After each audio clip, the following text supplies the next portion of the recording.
గత ప్రభుత్వ హయాంలో ఉద్యోగులు, పెన్షనర్లకు ఏకంగా వేల కోట్ల రూపాయలు బకాయిలు చెల్లించకుండా వదిలేశారు. ప్రస్తుత ప్రభుత్వం కూడా ఆ భారాన్ని పూర్తిగా తొలగించలేకపోతుంది. ముఖ్యంగా డీఏ బకాయిలకు వస్తే 2018 జూలై నుంచి 2024 జనవరి వరకు డీఏ అరియర్స్ పూర్తిగా చెల్లించలేదు. అంతేకాక 2024-26 మధ్య మరో 4 డీఏ వాయిదాలు, వాటి అరియర్స్ కూడా పెండింగ్‌లో ఉన్నాయి.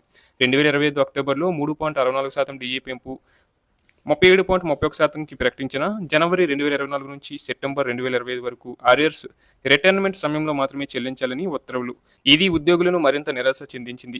జేఏసీ నేతలు డీఏ బకాయిలు వెంటనే నగదు రూపంలో చెల్లించాలని మళ్లీ హెచ్చరికలు ఇస్తున్నారు.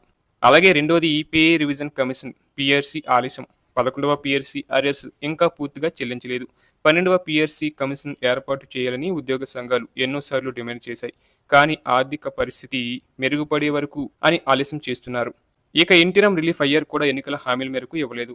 Retirement benefits, medical reimbursement, gratuity, leave encashment, AP జిల్లై, జీపీఎఫ్ బకాయిలు ఇంకా పెండింగ్లో ఉన్నాయి.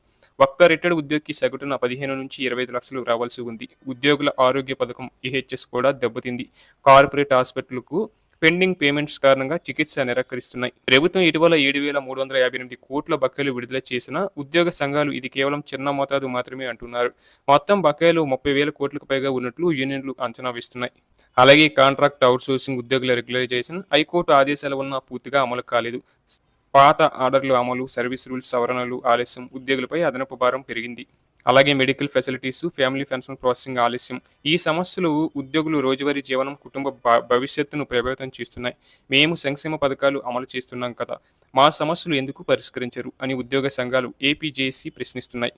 ఉద్యోగులు, పెన్షనర్లు, ప్రభుత్వ యంత్రాంగం రీడ్ బీట్. వారి అసంతృప్తి పెరిగితే సంక్షేమ పథకాలు, అభివృద్ధి కార్యక్రమాలు సకాలంలో అమలు కావు. ఉద్యోగ సంఘాలు ఇప్పటికే 3 నెలల్లో సమస్యలు పరిష్కరించకపోతే ఉద్యమం అని హెచ్చరించాయి.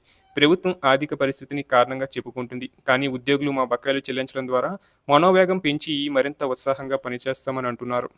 ప్రస్తుత ప్రభుత్వం ఉద్యోగుల సహకారం లేకుండా తన లక్ష్యాలు సాధించలేదని మంత్రి అచ్చెన్నాయుడు కూడా ఇటీవల అన్నారు. అయితే మాటలు కాదు, చర్యలు కావాలి. డీఏ అరియర్స్ పూర్తి చెల్లింపు, 12వ పీఆర్సీ కమిషన్ ఏర్పాటు, రిటైర్మెంట్ బెనిఫిట్స్ వెంటనే విడుదల, ఈహెచ్ఎస్ సమస్యల పరిష్కారం, ఇవి తక్షణం చేపట్టాలి.